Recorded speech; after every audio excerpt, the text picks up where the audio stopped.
7 golongan yang dinaungi Allah Azza wa Jalla pada hari kiamat dalam naungannya pada hari di mana tidak ada naungan kecuali naungannya.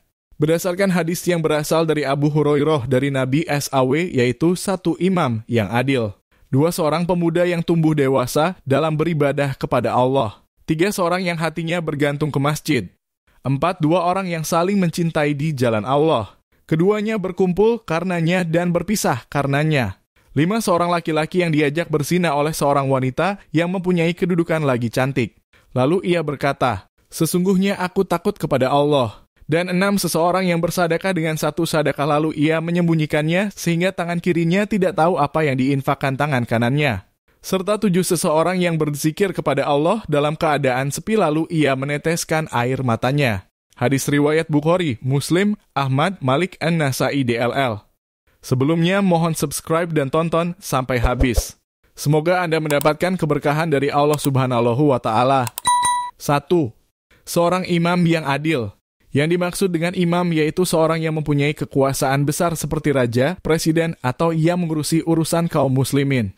Yang dimaksud adil yaitu seorang imam yang tunduk dan patuh dalam mengikuti perintah Allah Azza wa Jalla dengan meletakkan sesuatu pada tempatnya, tanpa melanggar atau melampaui batas dan tidak menyia-nyiakannya.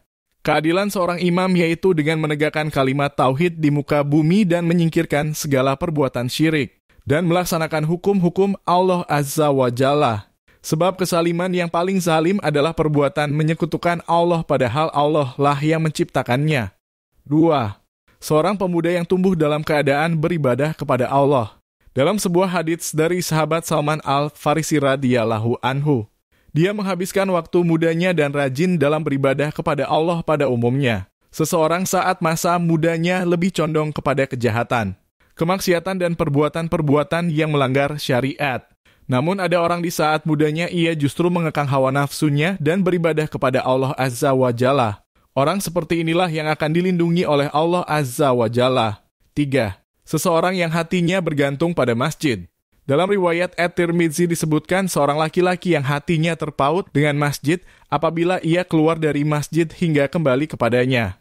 Hal ini menunjukkan tentang rasa cintanya kepada masjid untuk salat dan zikir kepada Allah Azza wa Jalla. Hatinya bagaikan lampu pelita yang terpasang di atapnya, di mana tidaklah dia keluar darinya, melainkan dia akan kembali. Kata rajulun dalam kurung seorang laki-laki di sini hanya terbatas pada laki-laki saja karena perempuan tidak diperintahkan untuk meramaikan masjid-masjid Allah dalam artian untuk melaksanakan salat berjamaah di masjid. Namun dianjurkan bagi para wanita muslimah untuk melaksanakan salat di rumah mereka. 4. Dan orang yang saling mencintai di jalan Allah, dia berkumpul dan berpisah karenanya. Imam An-Nawawi rahimahullah memasukkan hadits ini dalam kitabnya Riyadus Salihin pada bab keutamaan cinta karena Allah. Mencinta seseorang hanya karena Allah Azza wa Jalla adalah cinta yang tidak dapat dinodai oleh unsur-unsur keduniaan, ketampanan, harta, kedudukan, fasilitas, suku, bangsa, dan yang lainnya.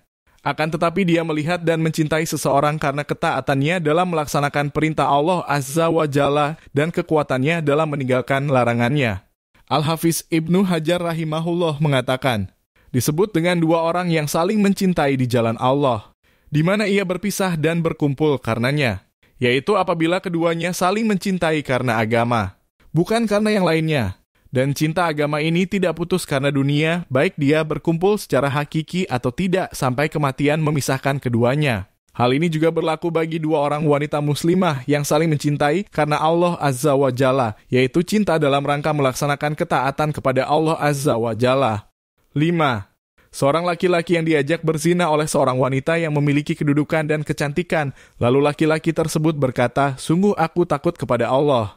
Rasulullah Shallallahu Alaihi Wasallam bersabda dan seorang laki-laki yang diajak berzina oleh seorang wanita yang memiliki kedudukan dan kecantikan. Lalu laki-laki tersebut berkata, sungguh aku takut kepada Allah. Hal ini bukan hanya berlaku bagi laki-laki, namun juga bagi wanita. Apabila dia diajak berzina oleh laki-laki kemudian dia menolaknya sambil mengatakan, sungguh aku takut kepada Allah, Rabb semesta alam. Yaitu dia takut hanya kepada Allah Azza wa Jalla, maka dia akan diberikan perlindungan olehnya. Allah Azza wa Jalla melarang seseorang mendekati perbuatan zina. Allah Azza wa Jalla berfirman, dan janganlah kamu mendekati zina. Dalam kurung zina itu sungguh suatu perbuatan keji dan suatu jalan yang buruk. Al-Isra ayat 32. 6. Seseorang yang bersedekah dengan sesuatu lalu ia menyembunyikannya hingga tangan kirinya tidak mengetahui apa yang diinfakkan oleh tangan kanannya. Allah Azza wa Jalla sangat menganjurkan para hambanya untuk bersedekah.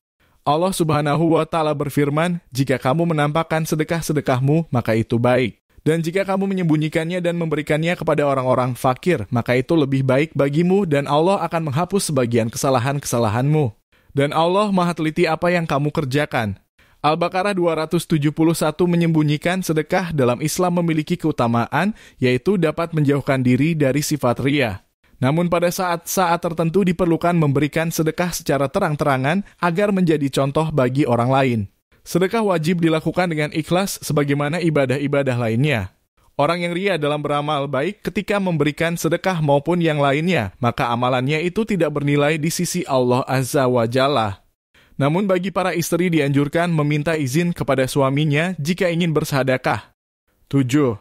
Seseorang yang mengingat Allah Azza wa Jalla dalam keadaan sepi lalu air matanya mengalir.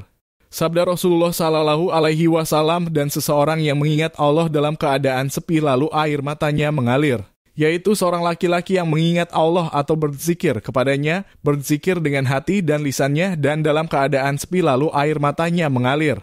Jika seorang muslimah mengalir air matanya tatkala berzikir kepada Allah Azza wa Jalla dikala sepi, maka ia juga berhak atas naungan Allah Azza wa Jalla di hari kiamat. Penyebutan syarat dalam keadaan sepi di sini karena di saat itu sangat jauh dari perbuatan riya. Tentang mengalir air matanya karena takut kepada Allah terdapat beberapa keutamaan, diantaranya tidak disentuh oleh api neraka.